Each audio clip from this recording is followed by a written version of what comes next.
Welcome to the Final Bell. It is great to have you with us for another week. We are proudly presented by GMHBA, the official health insurance partner of the Geelong Cats. And Meg McDonald is with me again. Great to see you, Meg, especially after a great win. Especially after a great win, which is an age ago now. I was looking back.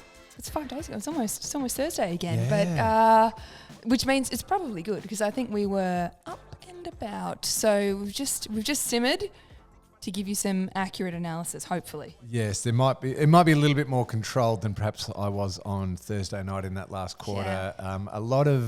I watched it. I didn't go to gather round. Yep. I watched it with my kids and a mate of mine, and I'm sure you were, and all of our listeners, I was genuinely pumped. Oh, it was so pumped. It was a ripping game of footy. The Crows are a quality football team, and the way they were playing in that first half in particular, I was like, wow, this is a good football team. And then to get over the top of them and play such quality footy, I was going nuts in my lounge room.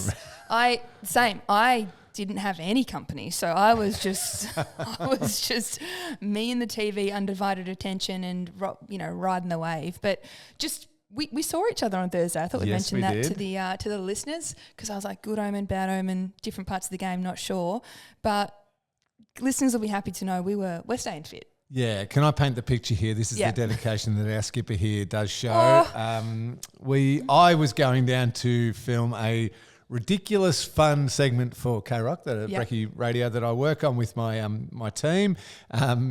Some crazy poll in the States was that 1 in 50 men think that they could beat a racehorse over 100 metres. Yeah. So Tom and I, co-host Tom and I, thought we'd run a 100-metre sprint, me with a torn quad, and then superimpose a horse running 100 metres, which was clearly going to destroy us. So we were down there filming ridiculous stuff. Yeah. You were doing a time trial. I was doing a solo time trial, and it's not generally my distance. You know, I'm a strong key position player. Speed, so I was burst, power. We're trying to get a bit of that back this year. But so I hadn't been looking forward to it. I was like, game day, let's go. Find a moment where the track is clear. I went so far as to, when you're like, no one's going to be there. So I'm just going to doesn't matter. I'm just wearing my ratty old clothes, all good. Get in there. I've done my warm up. I'm like, all right, no, nothing more to do. And I look and I see you walking over and I'm like, oh boy, here we go. Probably good though, I think. I felt for you because it was a stunning morning. It was quiet as quiet, and I know what I would have wanted to be like. Just I don't want to see anyone I know. I just be in my own little space, and I'm going to do my thing and get on with it, and then get done and be finished. Yeah. And to have somebody that turn up, it would have been annoying for me. So I felt for you, but you killed it, didn't you? Oh, I didn't kill it, but I did well enough. It's a good baseline. We'll go from there. Shout out to the woman who mistakenly thought you were talking to her. Do you know her? Yeah, no, I didn't. But I don't know if she's a listener of the pod. Love your work. She was going for an under 2 hour half marathon. She was doing the Gold Coast half marathon. Yeah. So we were all in it together that morning, and you were giving him. You were in first gear. Yeah, because I was worried about my quad exploding. And he celebrated it. He celebrated it 60 metres. Yeah, that's Tom's personality. He was always going to have a little bit of flair to the way he finished off that race. Good. But it was great to see you putting the work in. The most important work that I hope you have put in is what our listeners want. They want it every week. They're demanding it now. Mm-hmm. Meg's memo.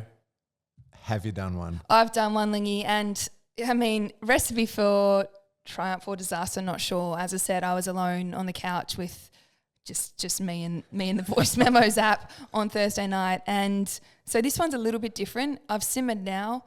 I fear that this is going to show all the shades of watching the Cats on Thursday. Okay. Do we have to get our listeners to settle in? Is it going to be a long one? Or I think it's a bunch of 6-second clips. Oh, cool. All right. Put together. Hit us with it. Sorry, I know they're getting a bit long. No. Cats I love it. are doing well. Okay. As per every week, I have not listened back to this. Quarter time. We're just going to go quarter by quarter because first game watching at home alone, full concentration. Look, I feel like the vibe is ominous. We're in the game. Danger's just continuing on from last week. My goodness. Our mate Tommy Atkins, just a clearance beast at the start. He got a tagging role, but I think did he have 3 clearances that quarter? Again, let's just revisit last week, turning it over by foot. They've kicked some absolutely outlandish goals. So credit to them. They'll be feeling themselves. Home deck, start of daily rounds. Hopefully they come off the boil a little bit and we set ourselves. I reckon we were set, second half of that quarter, we were set behind the ball a little bit better, cleaned that up. So Guthrie, yes. Axe, yes. Danger, yes. I feel like Jeremy's beginning to feel himself. So he's got 4 goals in him today, I reckon. All right, can we stop talking about Danger's accuracy goals? He's kicking really well this year. He struck that one beautifully. It's just drifted right. I mean, give me a spell. I miss Stewie and I miss Jack. Okay. Tough time. We've kicked 4 of the last whatever goals. There doesn't seem to be like a whole lot of rhyme or reason to it. We'll take it. Lingy, you and I flagged Jack Bowes at the start of the season. Tonight could be the night. I've said thank goodness for Jack more than once tonight, especially in that sort of mess of what was eventually a dribble goal. Love that from him. He could be a vibe tonight. Loving that. I'm just watching Bailey Smith give a pump up as we walk in. Let me say this. If we win this, it'll be a season-defining one. Come on, boys. Come on. Let's start. Let's go. Another CB goal. Woo-hoo. Boys are feeling it. Let's go. Let's go. Come on. Hand to foot, Bailey. Quick sticks. Love to see it. Let's go. Headband, baby. Get around the skip and get around Jez's right foot. Let's go. Stay calm. Stay calm. Come on. Stay calm. Yeah, Tommy with the clutch tackle. You only had one to half time. That was a big one. Danger dropping it on the way into goal. Shades of qualifying final 2022. Let's go. And he's gone the double sort of Cobra fist pump. Did someone say 9th All-Australian? We did it. We won that game. Unbelievable. Unbelievable. I can't tell you how many voice notes I've got from the W team going full fan mode for this one. Unreal. Just like, I mean, the maturity, you know, you got a team that's on the up and up, but it's lucky that our team has been in those situations so many times before. Yeah. Gosh, how good are away trips when you have a win like that? Enjoy the whole weekend. Yeah. And it's a long break, so you get to enjoy it for a little while. Pump for the boys. Let's go. Wow. Listeners, I'm bright red. So just first note, producer Jake, we won't leave Meg by herself anymore with the way she's 32. I sent him 32 voice notes that he's trimmed down to 2.5 minutes. Woo! Outstanding, Meg. I've actually got the sweats up. Oh, brilliant. Feel the passion. I felt the ups and downs of. There was a moment there, one of the ones clearly in the second quarter, where there's a little bit of downness in your voice. I think he's left a few more of those out. I was like, there was one where I was just said, ball security. Come on. I love it. I'm glad. A couple of ones I circled straight away. Atkins, you gave love to Axe a couple of times there. I'm not going to lie, I predicted a few things. The Jez. 4 goals. Yeah. Nicely done. Who does our best players here on our little rundown notes here? Oh, here we go. Rearrange. That's from the AFL. Okay. Not Chris Scott, because Chris Scott knew who was the best player in the presser. I was going to say Dangerfield, outstanding. Bailey Smith, outstanding. Holmes, outstanding. Jez Cameron, outstanding. But the man who's listed at 5th on our best here was the best player on the ground, Tom Wasn't Atkins. he? 10 coaches votes too, so people were watching. Yep.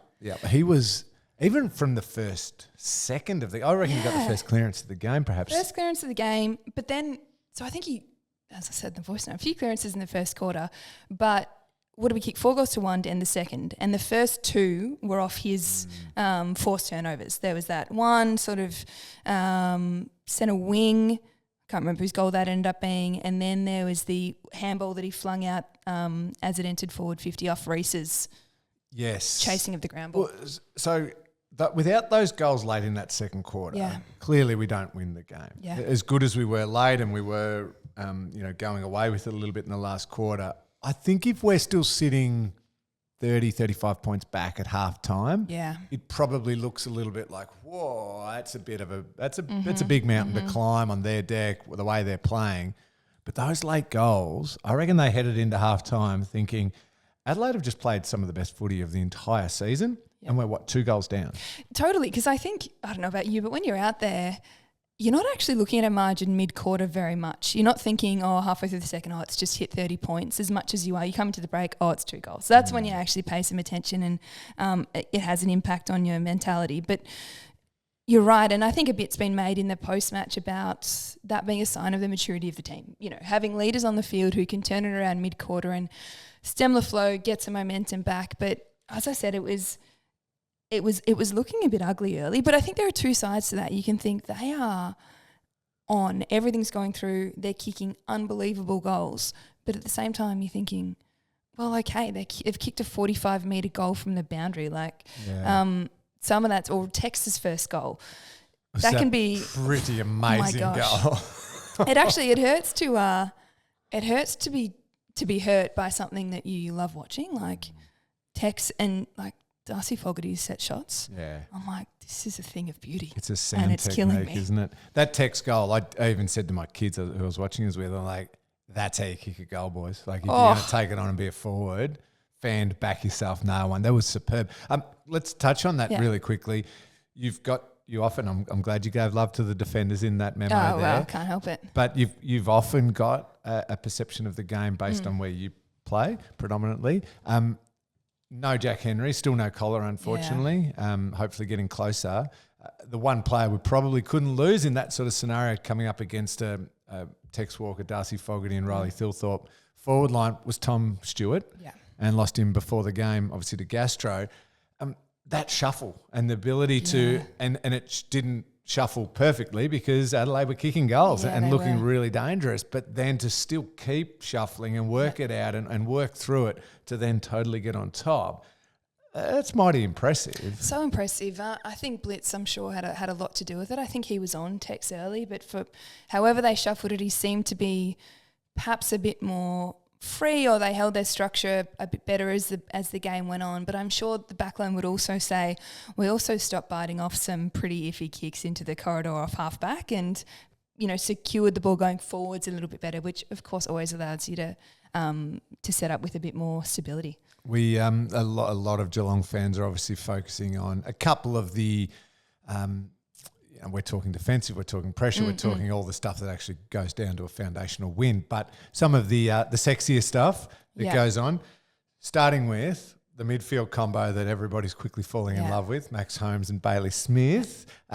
Pretty impressive when you've got multiple options to not just win the ball inside, but to game break a little bit outside. Complemented with Tom Atkins, who is such an inside bull as well. Those two just work beautifully together and seem to be now building that chemistry together. Yeah, I mean, they were loving each other in the post-game as well, weren't they? But, I mean, the metres gained of those two combined is unreal. And I suppose that's your area of expertise. How did you feel that we were going? Because I think we were okay in clearances, but we obviously weren't getting bang for our buck for them, or we were turning it over.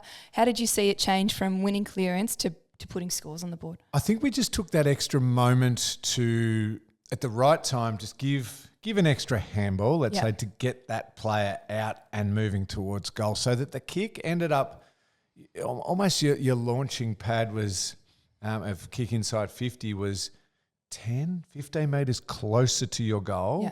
Yeah. And therefore you've either got multiple options to hit up a nice short one on the lead, which I thought we did really well once we got rolling, or if you needed, because you're under a bit of pressure, the longer kick, it was ending up 15 metres out from goal, not 40 metres out from goal, and risk the turnover and then Adelaide exploding off half-back. I thought we did that really well, and Holmes and Smith are perfect for that type of 2 weeks in a scenario. row where Holmes, I was like, I know you can kick it a long way, but the dart that he's got on him, the penetration was at the Ollie Henry mark in the goal square. Yes.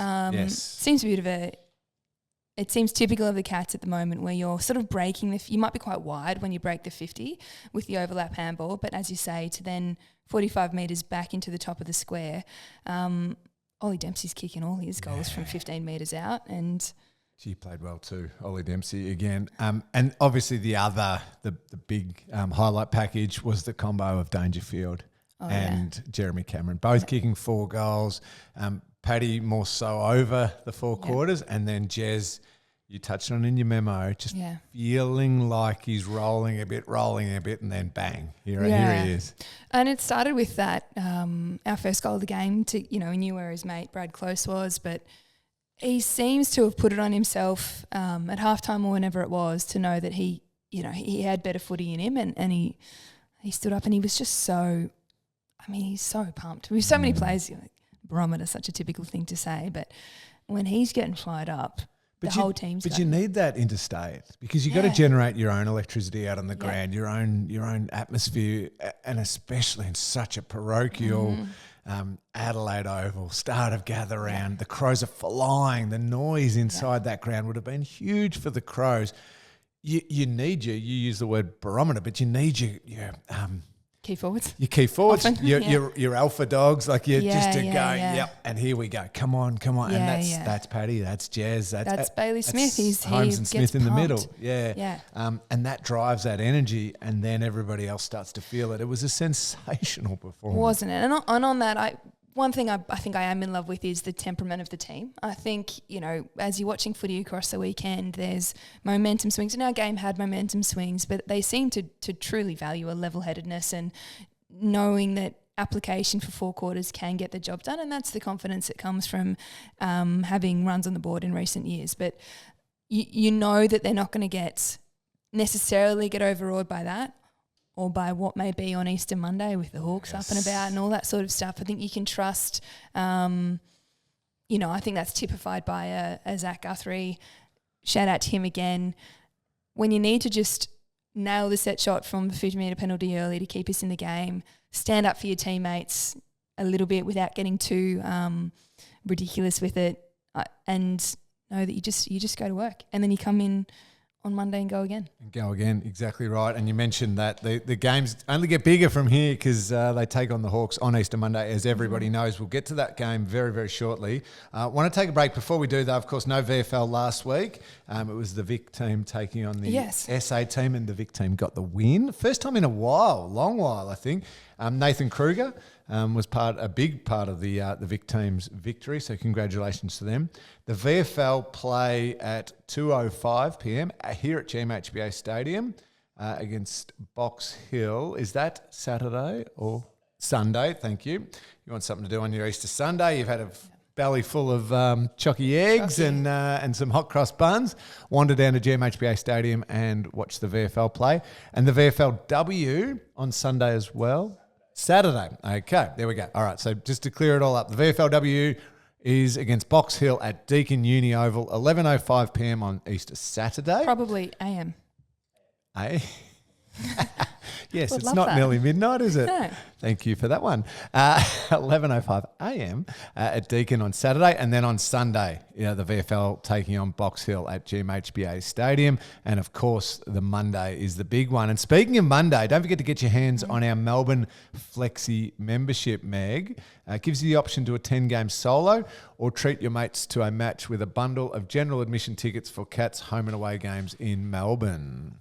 That's right. It's $49. Yeah. Get to the footy. So I think the word on the street is it's 80 to 85,000 at least on Easter Monday. And why wouldn't there be? What a clash. But don't let it be said that you can't get a ticket. Get the membership, get to the ground. We'll be there. So start at $49 and you can select 2 games. And so one of them can be Easter Monday. Oh, let's make sure, please. I know I said it last week. I know I went on and on. Let's not let Hawthorn outnumber us at the G at our home game. Do it for Henry. Yes, Henry and Max is going. I've got Henry and Jed with me today. Henry and Max are going up with the family of Hawthorn supporters. So look after my kids, please. Let's take a break. I want to get to some listener questions, Meg. Yeah, but I do want to look ahead to that huge Easter Monday clash. Winning a three-peat isn't easy, but at GMHBA Health Insurance, that's exactly what we've done. By winning the 2024 CanStar Outstanding Value Hospital cover in Victoria 3 years running. GMHBA have been caring for the Geelong community since 1934 and are proud supporters of the mighty Geelong Cats. Join at gmhba.com.au. Welcome back to The Final Bell. We are brought to you, as we are every single week, by GMHBA. Big thanks to them for all of their support. Meg, I want to get to some questions and then I want to roll into what is shaping up as a monster Easter Monday clash. Should we review Sunday night's game? Is that what you're saying? Oh, yeah. Well, funny you should say that. One of our questions relates to that. So just hold that thought for a second. This one's from Alan. What was one of your best career achievements? Did see this earlier from Alan. I will say... You go.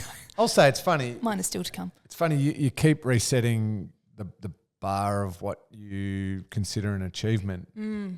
I love the Cats since for as long as I can remember. I was basically born a Geelong supporter. The almost ridiculous notion, the ridiculous dream that I could play one game for the Cats was still basically in my mind to that point, the greatest achievement I could ever do. Yeah. To run out in a senior AFL game with the team that I just adored. Yeah. It was phenomenal. But then it's amazing how quickly once you played one, you're like, I want to play two now. Let's see. And then obviously it became about winning a premiership. Less about me and more back to almost that fan's dream of a Cats premiership and this driven idea that we could do it together. So the 07 premiership is still the most special feeling, the impact it had on so many people. I felt that right throughout and still feel it now. It's funny. I think I've said this before, non-Geelong fans are like, the 07 grand final, what a boring game. No, it wasn't. Still the greatest, funnest game of football I've ever played in. How good. It was superb. So that's probably it, I would say, from mine. Yeah, well, hopefully I'm in the precursor to that achievement. So, and which is probably what I'd say. I feel like if I can bridge look, we didn't make finals last year, so you don't want to get ahead of yourself in the pre-season or pre-season. But I think I will always be proud to have, and this is not necessarily a personal achievement, but to have bridged the gap from first ever game of AFLW or to have been on a list then, and particularly our first game at the Cats, to hopefully having the ultimate success. I think that, we look forward and think with some envy to girls that can play full-time professional football, but many of them won't have had the opportunity to have been there at the start like I was. So to think that I started back then when you're getting $8,000 and training under one light post to having teammates who will be full-time professional athletes and hopefully leading this club through that time. And, of course, part of that, as I'm sure you'd say, is being chosen to be captain for a period of time. So that's getting towards a deep answer to first fan question. Love it. Absolutely love it. Well said, Meg. Fantastic. This one's from Liam. Will you play a game of Fortnite with Baz? As in Bailey Smith. You'll have to answer this one. No, you have never met someone less inclined towards video games. Video games, is that offensive to call it that? I don't even know. Fortnite? That's the fighting one and they do a dance? What's that? They do a dance, do they?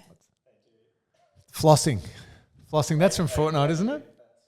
We have great intentions to get Baz on the pod. So when it happens, we'll hook the TV up. But no, I was not. I was one of those kids. No computer, no Game Boy, none of that. So Liam, I'm so sorry, but your question has been asked to two of the most gaming illiterate people on the planet. So it's not a no. I mean, we would. It just wouldn't be. Actually, if Bailey Smith invites me, I'm there. But sorry, Liam. Sorry. I hope that you get to one day, Liam. Jeremy. Well, this is early. Very early. Very early, Jez. What do you? Come on, mate. We like it, Jez. You only just kick 4 goals on the weekend. Early AA selections, early All-Australian selections. You alluded to it in your memo. Paddy number 9. Paddy, well, he's gone pretty. Do you know they dropped the word Brownlow on one of the footy shows last night? I was like, whoa. I do love the fact we are all prone to a huge overreaction and my early big statement. It was Lee Matthews. Yeah, I know. Comparing him to Lee Matthews. I get it. He's gone from midfield to forward and he's having a huge impact forward. I'm pretty sure Lethal kicked 100 in a season or 90 in a season when he went to forward. This is amazing, incredible. I'm loving it. I'm not trying to sell it short. But he's only got 89 to go or whatever. No, he's going well though. I mean, and he can take it. He's a pretty level-headed guy. We can talk about that. We can. Would you rather be underrated or All-Australian? I think that's what, because I think our go-tos on this pod, I'm pretty sure Dake's put it in the notes, Zach Guthrie's going pretty well in the back line. Maxie Holmes is going well again. He was in the squad last year. I'm shattered to see Jack Henry injured, apart from the obvious not having him out there. But he was, I reckon, our best player up to that point. Yep. Yeah. Any forwards we need to mention? Oh, we mentioned Danger. He's a forward. Yeah. Well, let's hold off. Let's not go too hard. Try harder, too boys. Hard, too early. All right, this one, Mariana, if you could only have one food for the rest of your life, what would it be? Oh, Vegemite on toast. Really? No consequences. Like it's just you get to you get to maintain athleticism and health and well-being. When you toast it, do you have to get the butter onto the toast immediately so it soaks in? Exactly right. Yes. So I used to specify that it was my shout out again. She's getting so many shout outs recently. Hi, Mum. My mum's Vegemite on toast, right? I like the Bergen soy lin. I like a grainy toast, I like the plain white. And I was like, what is it? And it's the speed with which you go, boom, butter on, Vegemite on. And I will say, listeners, I don't really care to be too specific with quantities. Like everyone's like, no, butter to Vegemite ratio. No, just get the butter on early. Any Vegemite, any level. I'll have it straight out of the jar. Oh, wow. Oh, yeah. I'll have it a little bit. I'll have straight. Anyway. Okay, you had me all the way maybe until that. There's a lot of other food that I enjoy, but mine's steak. I love that so much. Steak, and more steak. Well, you actually be. This is a real side note. But on the weekend I had an eye fillet that needed to get like a whole eye fillet. I was like, oh my gosh, it's time to cook it. I nailed it. I roasted it. Roast for one on a Sunday. It was perfect. I've got the photos, mate. It was. I like this on the podcast. Yeah, photos are great on a pod. But look, that was she was ready to go. Yeah, well cooked with a nice bowl of greens there too. Yeah, you know me. Very got to get quicker at the 1.2 gas. Steak. What cut? I had a porterhouse Saturday night. Went out with, for dinner with friends, former teammate of mine, for dinner, and it was delightful. I feel it's obviously superb. Don't mind a Scotch fillet as well. I'm always a little bit mushroom sauce occasionally, but I don't mind it just straight up. Maybe a little bit of salt on top. Never pepper. I'm not a pepper guy. This is that was a garlic and thyme setup, just so you know. Yeah. Beautiful. Thank you for that one, Mariana. You've made us both hungry. Here we go. Jazalee's got one, and this is going to lead into our discussion on Easter Monday. Is it better or worse to play the Hawks off their loss? Obviously, the Hawks getting smacked, especially early, end result probably wasn't by Port Adelaide. They will come out hungry, given the way they played. I've never totally subscribed to this. My only little thing occasionally I look for as an alarm belly type thing is if you have had a game where you completely destroy an opposition and then the last quarter and a half is a real soft, just circle work, just float around. I think there can be a little bit of leftover muscle memory or mind memory on that's the last way you played. You're at risk of starting the next game rather than remembering the hard work you'd done to put yourself in that position. But that doesn't really work in this situation. I think the game is so huge anyway on Easter Monday. This is the first time in a long time that both teams have been right up there. Yeah. Obviously, Hawthorn came good last year, but they didn't start well. So on Easter Monday, it was still a fair discrepancy as far as. But that doesn't mean we've won them every. It's been a bit rough. I'm not for a second saying that it's been all cats. Sailing. But this is the first time where both teams are considered really genuine premiership contenders. If not, Hawthorn's, I think they're favourites for the flag, maybe with Brisbane. So this is huge anyway. So I think they're going to be fired up for this one regardless. Did you donate your time and watch the game on Sunday night? I watched a little bit. I turned it off at 3/4 time, and I was certainly at halftime when they were 70, whatever the margin was. I had this question in my mind, and I thought, it doesn't matter. This is so demoralising for them. It doesn't matter either way. What I think doesn't, like, if it had a finish like that, you're coming from almost like a soul-destroying loss.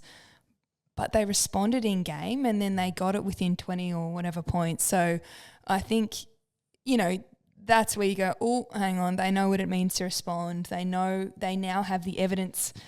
I mean, that's as a side, you'd assume Mitchell's going, see, this is the difference between effort. This is the difference between when we don't have that type of play, all of our wonderful, skilled goal kicking and everything like that, doesn't exist if you're not doing all of this hard work. And so they come into the game armed with that evidence instead of just being a bit flat, you know. And they've got amazing competitors anyway. So I mean, Jai Newcomb and James Sisley down back, and obviously they're small forward. They've got so many fierce competitors, and you're playing at the MCG in front of 85,000. And they're as you say, they're a premiership favourite team. They're a great team.